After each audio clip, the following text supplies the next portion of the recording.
Picture this. It's 1964 and the most popular things are the Beach Boys, the Beatles, and robberies. Well, forget about that last one. Anyways, the Beatles are popular, and I mean really popular. Look at them run. I hope none of them tripped. That would suck. Oop. Well, peace screwed. Anyways, the Beatles were so popular that they had to run for their lives from girls who I'm pretty sure would have raped them if caught. Anyways, in 1964, at the height of what some people call Beatlemania, the Beatles released a movie called A Hard Day's Night, in which they play songs, run for their lives. Feel alright. I'll get you anything, my friend, if it makes you feel alright. 'Cause I don't care to. Yeah, that actually happens. Anyways, how many times have I said anyways? Seriously. 6 times? Now 7?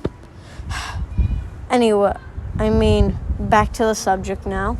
A Hard Day's Night was popular, and everyone wanted to be a part of the British invasion, as did Bob Raffleson and Bert Schneider, who wanted to make a TV show based on A Hard Day's Night. And after looking, they came up with the Monkees. Mickey Dolenz, Mike Nesmith, Peter Tork, and Davy Jones.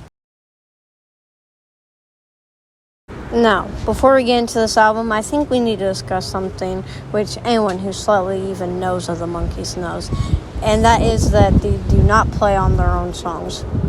Early on, there was a rule that a monkey, which yes, they are referred to as the Monkees, even then, are only allowed to sing, not play.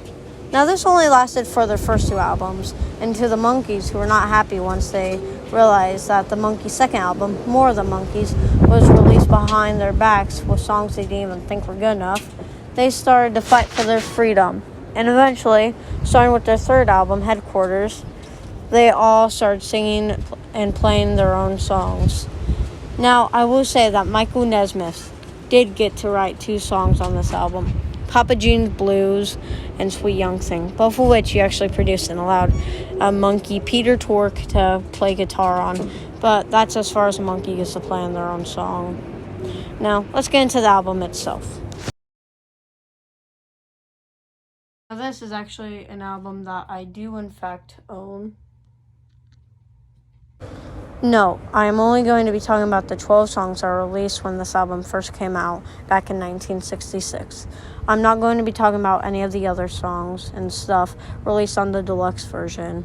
Now, let's go. Here we come. Side 1, track 1 is the theme from the Monkees. Now, the first song on this album is actually the theme song to the TV show The Monkees, and I gotta say, it's amazing. I think it's a great song. It might even be my favorite. The change from fast to slow, the finger snapping, I love this song.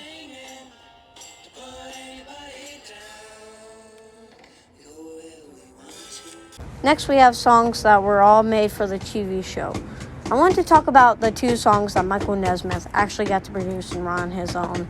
In my opinion, they're actually the weakest songs on the album. They're very country. Not that there's anything wrong with that. No, not at all.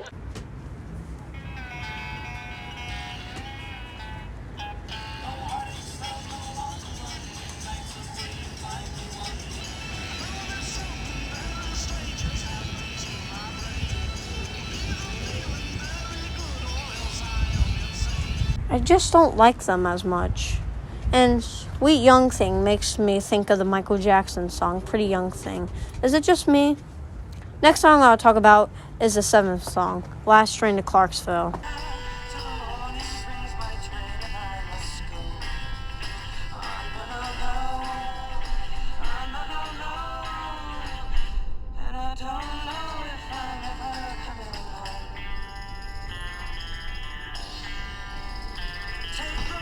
Now, this song was the first single released by the Monkees. Now, this song was backed with Take a Giant Step.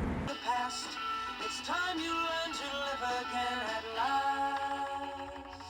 Come with me, leave yesterday behind, and take a giant step outside your mind.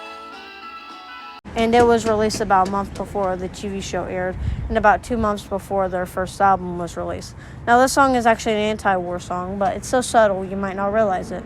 Now, this song appeared 7 times on the show, which is the most a song has appeared on the show. Now, according to this Billboard Year-End Hot 100 singles of 1966, from December of 1966, Last Train to Clarksville has an impressive number 4 on the spot, which is impressive for their first single. Last song I'm going to talk about is Gonna Buy Me a Dog.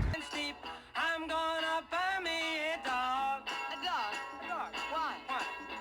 'Cause I need a friend now. Babe, you need all the friends you can get, I'm telling you. I'm gonna buy me a dog. My girl. Now, this song is pretty much a joke song where you can hear the Monkees joking and ad-libbing in the background. It's kind of funny and kind of reminds me of the Beach Boys joke songs like County Fair and Barbara Ann. So here's my ranking of the songs on this album from best to worst. I only really didn't like the 2 Nesmith songs. But how would you rate this album? Personally, I'd give it a 4 out of 5.